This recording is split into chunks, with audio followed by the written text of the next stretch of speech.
India में काफ़ी सारे चेक बाउंस के केसेस होने की वजह से नए नए कानून आते रहते हैं, कभी ऑनरेबल सुप्रीम कोर्ट की तरफ से, कभी ऑनरेबल हाई कोर्ट की तरफ से, और कई बार कानून आते हैं कंप्लेनेंट के फेवर में और कई बार कानून आते हैं एक्यूज्ड के फेवर में। अभी भी हाल फिलहाल में जुरिडिक्शन के पॉइंट पर अभी एक लेटेस्ट कानून आया है, और ये कानून ये आया है कि क्या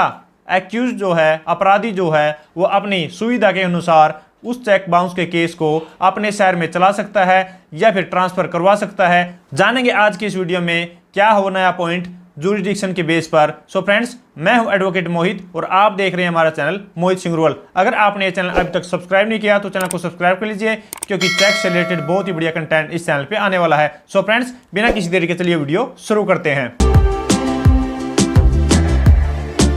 सो फ्रेंड्स, जिस जजमेंट में ये लॉ पॉइंट डिसाइड किया गया है उसका नाम है एस नलिनी वर्सेस एम रामासुब्बा। 19 अक्टूबर 2022 को ऑनरेबल सुप्रीम कोर्ट की जजमेंट आई है। तो इस जजमेंट के फैक्ट्स जानने से पहले हमें ये डिस्कस करना होगा कि जुरिडिक्शन किस हिसाब से चेक बाउंस के केस में बनती है। तो एक केस आया था रूप सिंह राठौर करके, जो कि ऑनरेबल सुप्रीम कोर्ट का है, जिसके बाद जो है चेक बाउंस केस की जुरिडिक्शन ट्रांसफर हो गई थी। तो उससे पहले जो है वो चेक बाउंस केस की जुरिडिक्शन काफ़ी जगह पर बन जाती थी, जहां पर चेक को दिया है या फिर जहां पर अमाउंट लिया है या फिर जहां पर चेक को प्रेजेंट किया है। तो इस हिसाब से या फिर कंप्लेनेंट रहता है या फिर एक्यूज्ड रहता है, तो इस हिसाब से 4-5 जगह चेक बाउंस केस की जुरिडिक्शन बन जाती थी, कहीं पर भी केस चलाया जा सकता था। लेकिन उसके बाद जो है ये केस आया रूप सिंह राठौर करके, तो उस बेस पर जो है सिर्फ एक जगह जुरिडिक्शन जो है वो ऑनरेबल सुप्रीम कोर्ट के द्वारा डिसाइड कर दी गई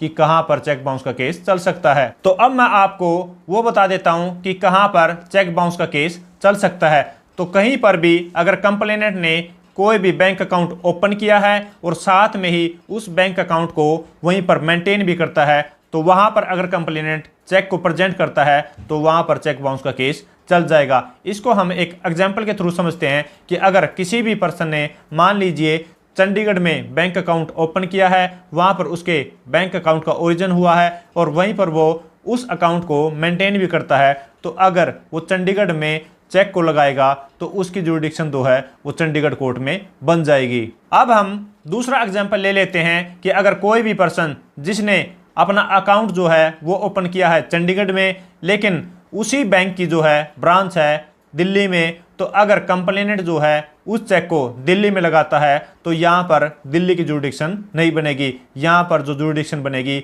वो बनेगी चंडीगढ़ की, क्योंकि यहाँ पर उसने जो है वो अपना बैंक अकाउंट ओपन किया है और वो यहीं पर अपने बैंक अकाउंट को मेंटेन भी करता है। तो यहाँ पर चंडीगढ़ कोर्ट की जुरिडिक्शन बनेगी, दिल्ली कोर्ट की नहीं बनेगी। अब हम थर्ड एग्जाम्पल समझ लेते हैं कि अगर किसी ने भी जो अपना बैंक अकाउंट है वो ओपन किया है चंडीगढ़ में, लेकिन अब वो शिफ्ट हो गया है दिल्ली में, तो अब उसने क्या किया कि उस बैंक अकाउंट को ट्रांसफ़र करवा लिया दिल्ली में और अब उस बैंक अकाउंट को वो मेंटेन भी करता है दिल्ली में। तो अगर वो अब किसी भी चेक को दिल्ली में लगाता है तो दिल्ली कोर्ट की जो जुरिडिक्शन बन जाएगी, क्योंकि अब यहाँ पर जो उसका अकाउंट था वो ओरिजिन तो उसका हुआ था चंडीगढ़ में, लेकिन उसके ओरिजिन को जो है वो ट्रांसफ़र करवा लिया गया दिल्ली में। तो दिल्ली में ही अब उसको मेंटेन भी किया जाता है और दिल्ली में ही उसका एक ओरिजिन माना जाएगा। तो अब यहाँ पर चेक को प्रेजेंट करने के बाद दिल्ली कोर्ट की जुरिडिक्शन बनेगी, चंडीगढ़ कोर्ट की नहीं बनेगी। तो अब हम जान लेते हैं कि इस केस के क्या फैक्ट्स थे जिस पे एक्यूज्ड ने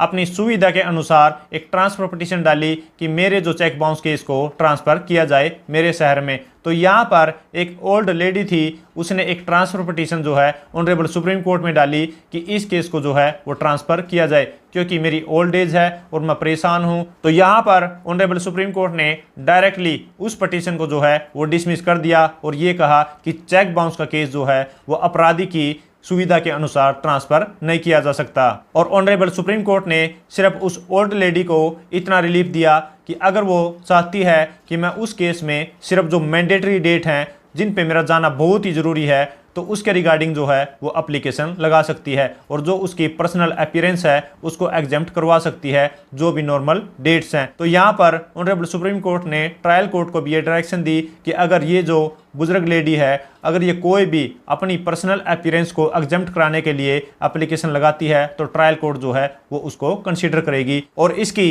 जो भी पर्सनल अपीयरेंस है वो सिर्फ जो भी मैंडेटरी डेट हैं, जो बहुत ही ज़्यादा ज़रूरत है इसकी, तो तभी इसको बुलाया जाएगा। उसके अलावा इस केस में इसको नहीं बुलाया जाएगा। बट ये जो केस है ये एक्यूज्ड की सुविधा के अनुसार ट्रांसफ़र नहीं किया जा सकता। तो यहाँ पर हमें इस जजमेंट से और इस वीडियो से ये सीखने को मिलता है कि अगर अपराधी जो है, चाहे वो बुजुर्ग है या फिर परेशान है, तो चेक बाउंस का केस जो है वो उसकी सुविधा के अनुसार उसके शहर में या फिर उसकी डिस्ट्रिक्ट में ट्रांसफ़र नहीं किया जा सकता, क्योंकि ऑनरेबल सुप्रीम कोर्ट ने इसके रिगार्डिंग लेटेस्ट जजमेंट दे दी है। सो फ्रेंड्स, आशा करता हूं इस वीडियो से आपको कुछ सीखने को मिला होगा, और अगर ये वीडियो आपको अच्छी लगे तो लाइक कीजिए, शेयर कीजिए, और अगर आपने ये चैनल अभी तक सब्सक्राइब नहीं किया तो चैनल को सब्सक्राइब कर लीजिए, क्योंकि चेक से रिलेटेड बहुत ही बढ़िया कंटेंट इस चैनल पे आने वाला है। सो फ्रेंड्स, इस वीडियो में इतना ही। मिलते हैं नई वीडियो में नए किसी लीगल टॉपिक के साथ। तब तक के लिए thank you so much. Bye bye.